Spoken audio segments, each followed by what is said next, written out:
Beautiful. Masad asked how to rock the call.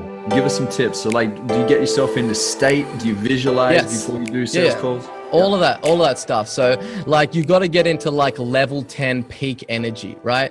So like when I say you do an hour of power, like that involves you like breathing, getting into the zone, picturing a really good call, and bringing so much flavor and pizzazz to that call where it's just like there's like, man, this dude, like I got to give this guy some props. Do you know what I mean? And you know, you can feel it when there's that person on there that does that. And really the best key, like for me, like I really sucked at sales in my first gig. Like I got hired in like a group and I was the runt of the litter of that group. And I was definitely like the shittest person and they were going to fire me. And the founder of that company, he's like, you know, I see something in you. I'm going to give you a week, but if you don't get up to speed in a week, then like I'm going to have to get rid of you. And like, I was like, oh, okay. Like I understood that. I couldn't believe he was going to even keep me on. He was a fantastic sales guy. And I just remember I went home that day and I was like, man, I'm going to crack this thing. Like it was that moment of desperation for me where I had to make it work.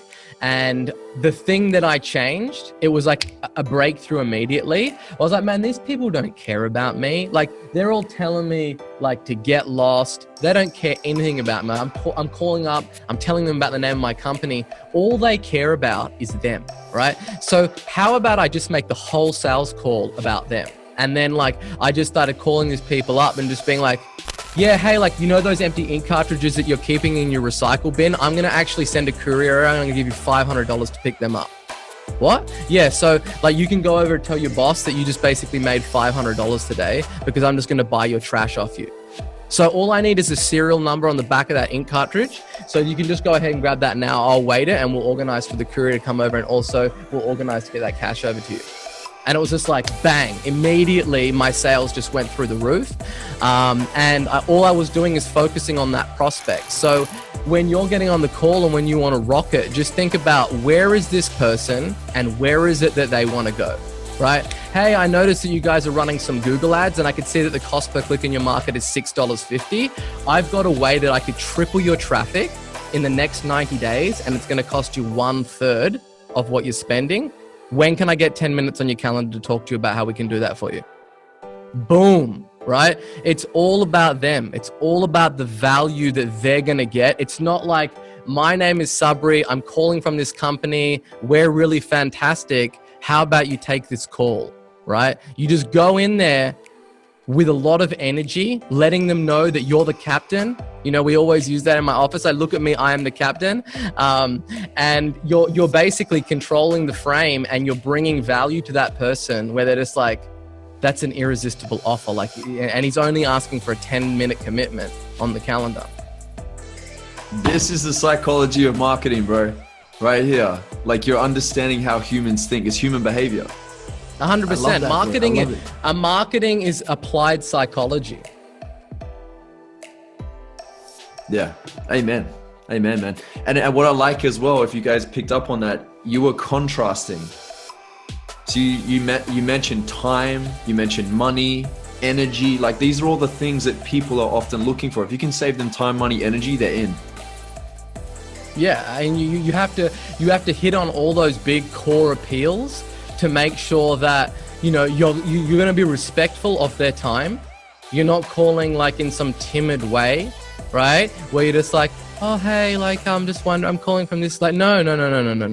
Like, you got to go, boom, come in with conviction. That's why you got to get into that state where it's just like, you do that 150 times a day and you start running through walls, right? To get to a no, to get to a yes, it doesn't really matter.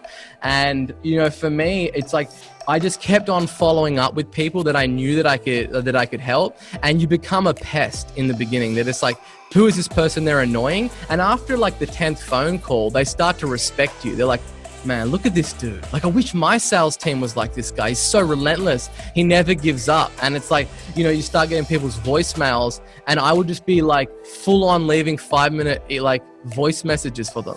Like, hey, Joel, Sabri here again. I'm forming a fantastic relationship with your voicemail, my man. Haven't been able to catch you, but I'm still calling you because this is a really big problem. I see that you guys are literally lighting so much money on fire every month. I'm going to keep calling you because this is so important, and I'm 100% committed to helping you solve this problem. So whatever you're doing on this Thursday, I hope you're having a great day, man. I will give you a call next Thursday. Ciao, brother. Bye. Right? They just start laughing. They start showing that voicemail to their friends and going, can you believe this dude? Like, this is the 15th voicemail this guy's left me in the last 3 months. Like, he is a madman. I've got to give him some time. And you come at it and they can't deny you. Oh, dude, that is so gold. I did a similar thing to Tony Robbins. That's how I got him on my podcast.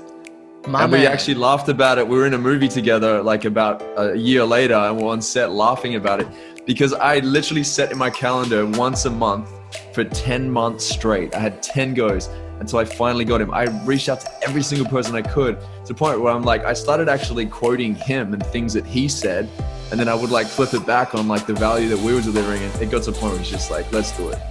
Yeah, they can't deny you, man. It's like that persistence is really the key.